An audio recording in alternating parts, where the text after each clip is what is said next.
Welcome, Dolphins fans, haters, and everyone in between to your favorite show discussing the greatest franchise in sports, the Miami Dolphins.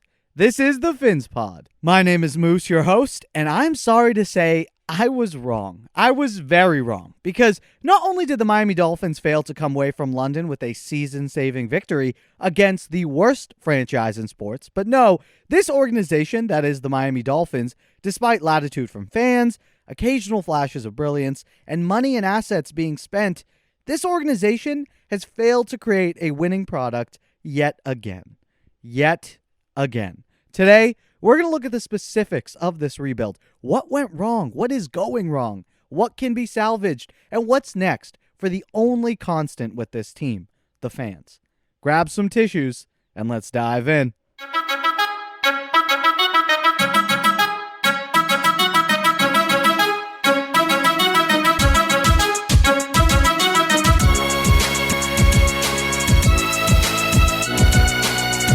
Regarding the game, we can touch on that briefly as well as get into our studs and duds, but in reality, the game served more as a symbol than anything. Yes, Miami didn't get the bounce of the ball on a few calls by the refs.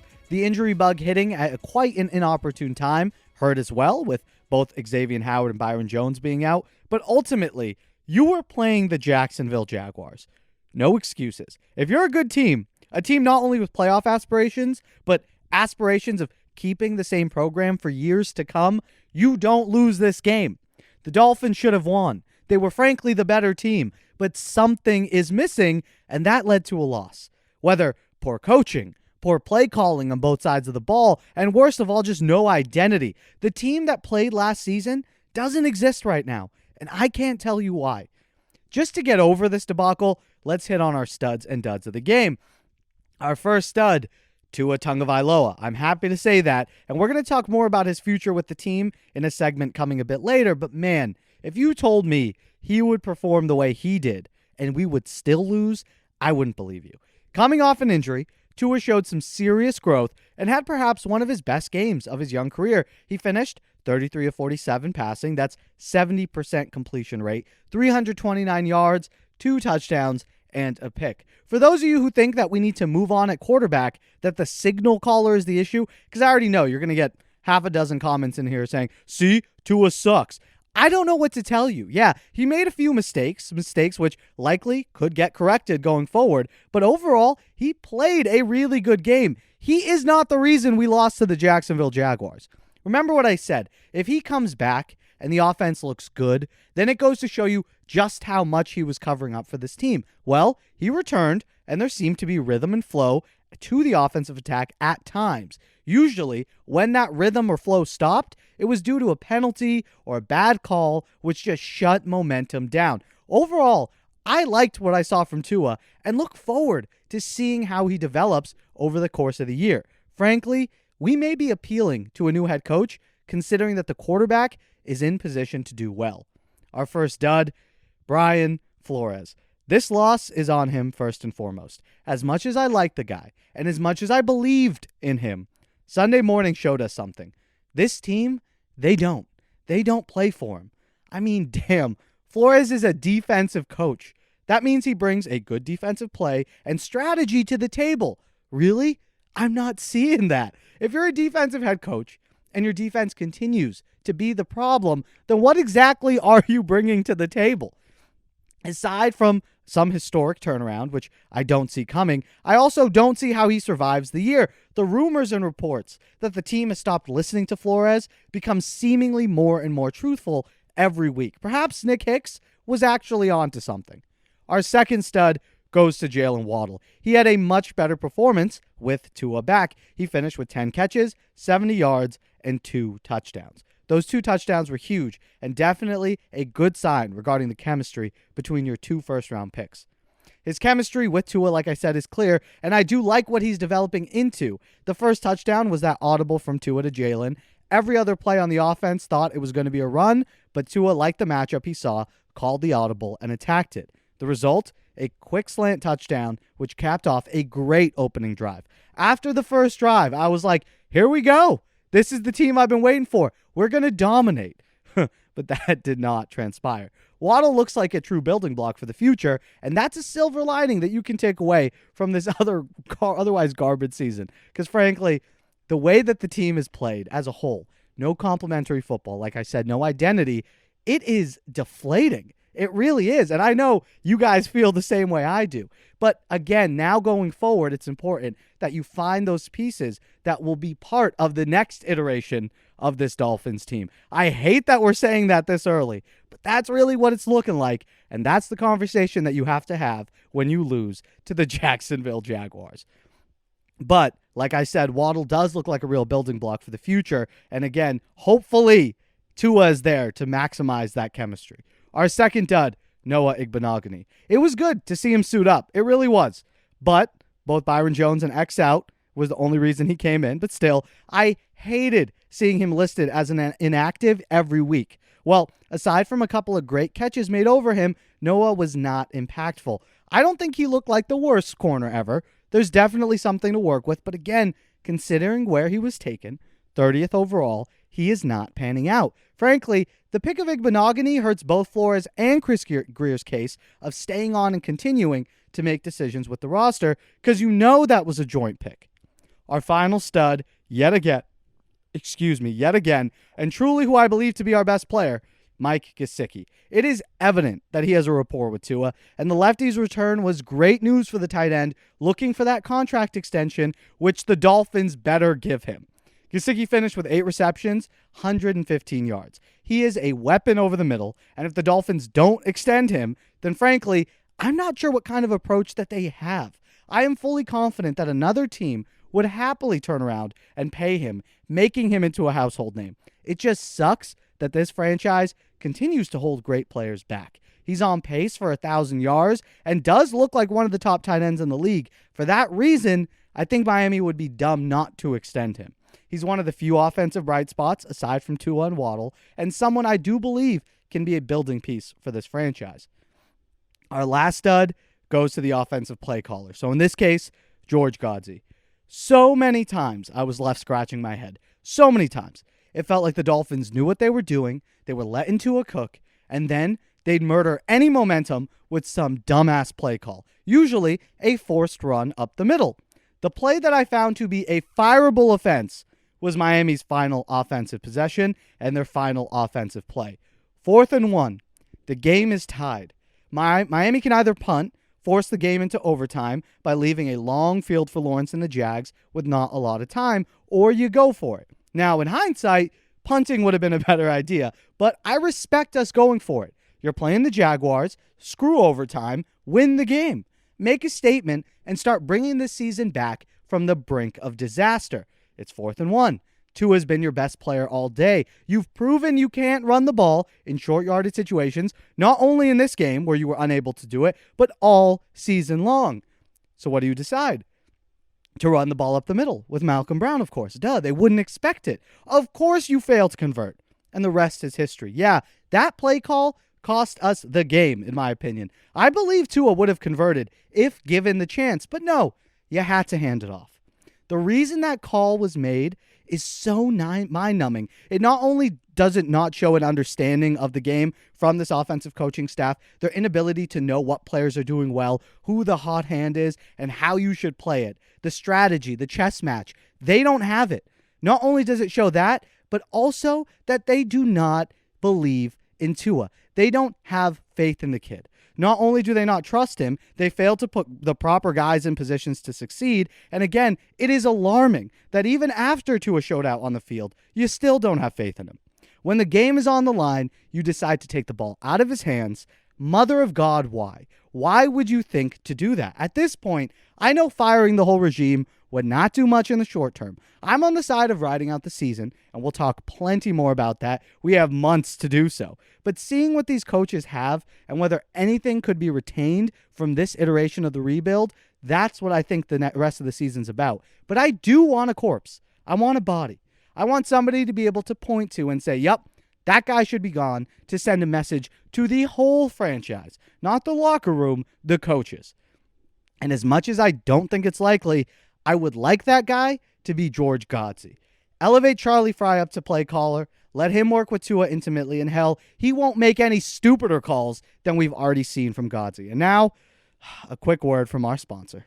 CBDX.com is not your average CBD company. We've all tried CBD, and none of it is like the real deal. CBDX is the real deal and will numb some pain if you're feeling it right now. And again, CBDX ships right to your front door. Now, my listeners get 20% off their orders at CBDX.com with promo code FINS. That's PHINS, FINS. CBDX makes delicious gummies and tremendous cartridges. All products look the same, they smell, taste, and feel the same, and they all actually work, which again, right now, might do us all a little good. CBDX.com is the future, so go to CBDX.com, enter promo code FINS with the PH for 20% off all orders, plus a free gift from the team at CBDX, a free gift on top of your order. Remember, don't use CBDX products before driving, operating heavy machinery, or getting tested. That's CBDX.com with promo code FINS for 20% off all orders. CBDX loves football, and that's why they're here. So show them some love and support the show while you're at it. 20% off plus a free gift when you use the code FINS at CBDX.com. Thank you to them for sponsoring the show. Okay, so what's going on? Why is this the way the Dolphins are performing? Well, I don't think they've gotten nearly as lucky as they did last season. And when I say lucky, I mean the bounce of the ball. Certain calls in big moments, certain turnovers, an intangible quality that propelled them to 10 wins last year. Now, that's obviously not everything, and a winning franchise doesn't rely on such minimal margins of error for sustained success. No, where I think the Dolphins have gone astray is in one regard: team building. Team building. That goes from the top down. Starting at the top, Chris Grier. Now look, is he one of the best GMs in the game like he was looking a couple seasons back? No. But not because he makes boneheaded trades or overpays for players. He's actually done a fine job both managing the cap and making sure the team has enough assets moving forward to theoretically sustain success. The issue is in his talent evaluation. The Dolphins entered a vital stage of the rebuild with those 3 first-round picks in 2019 or 2020 that came to roost. And so far, Miami's only hit on one of them, and some don't even agree that's a hit. Tua Tagovailoa, a good pick in my eyes, and still someone who I want to see quarterback this team. But where the problems began for Grier is then the selection of Austin Jackson and then Noah Igbenogany. Both first-round picks, both at positions of value, at places that you want to get impactful players, 2 positions where having impactful players would benefit us right now, and both seemingly busts. That's why I think Grier has to go.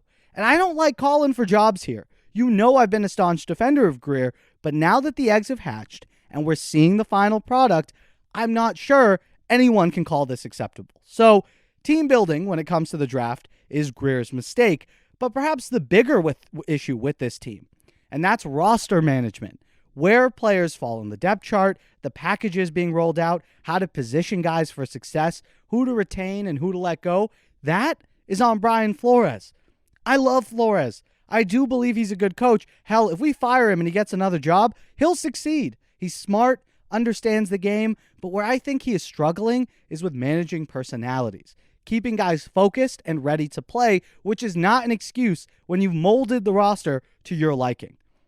And the fact that this is happening and you're seeing guys not seemingly buy in, that's shocking to me. Because the hallmark of this team over the last 2 seasons under Brian Flores was that they would always be ready to play.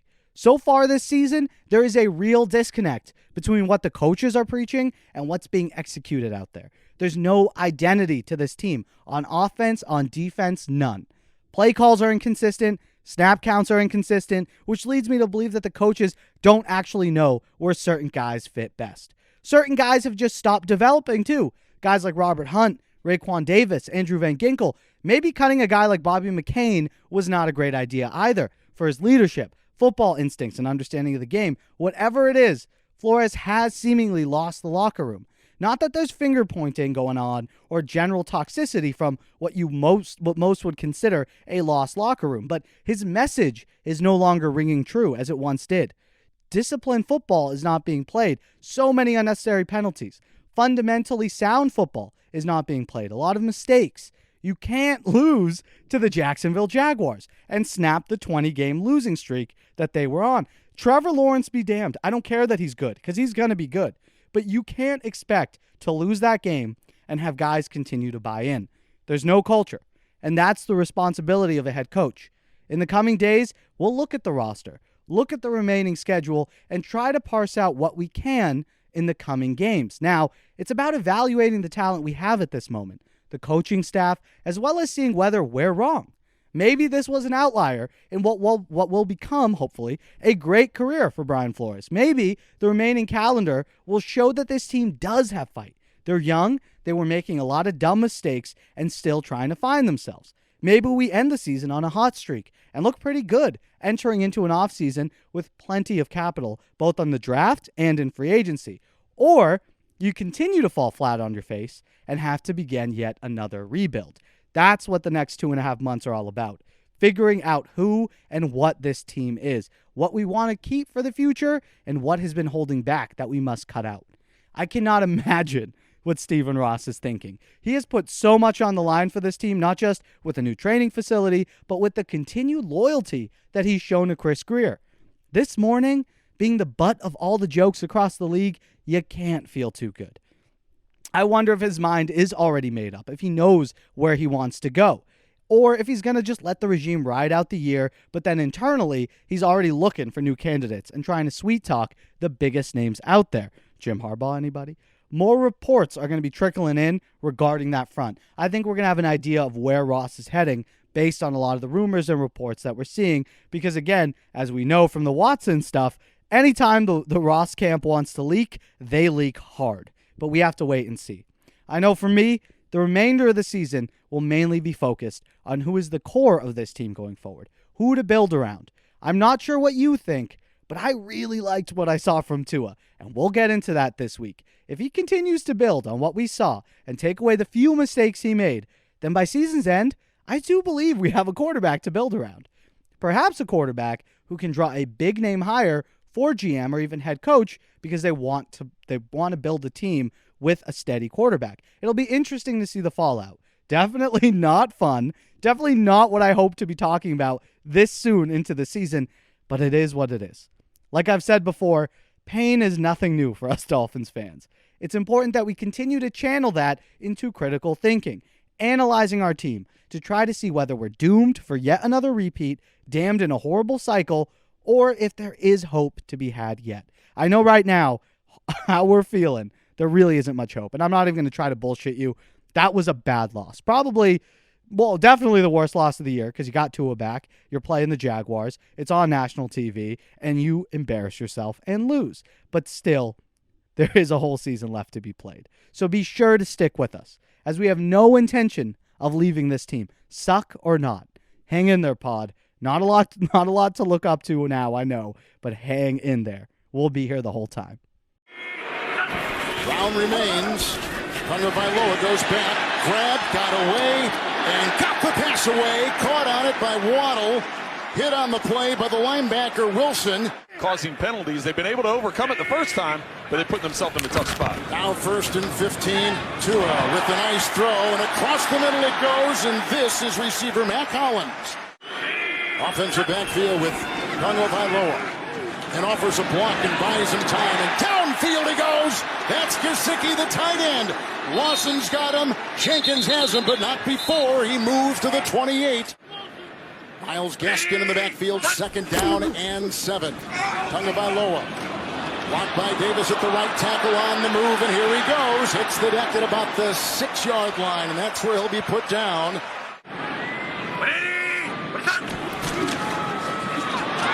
Waddle, and he's got the touchdown. A great strike by Tagovailoa. It's a 6-yard touchdown throw, and the Dolphins score on their first possession. That's going to do it for us here today. Thank you guys so much for listening to the PhinsPod. Hope you enjoyed it. Thank you to Timothy Ritchie, Brian Guger, and Go Hydra, members of the pod and supporters of the show over on Patreon. Check that out. Links in the description, or head to patreon.com/PhinsPod. Thank you all so much for the support over there. And please remember to like the video if you enjoyed the show and subscribe just so you never miss a chance to chat about your Miami Dolphins. Remember, the show is available on all platforms, Spotify, Apple, and Google Podcasts, and of course, here on YouTube. Continue the conversation with us over on Twitter and Instagram @PhinsPod. I hope you all have an amazing day, and until next time, Stay safe. Love y'all.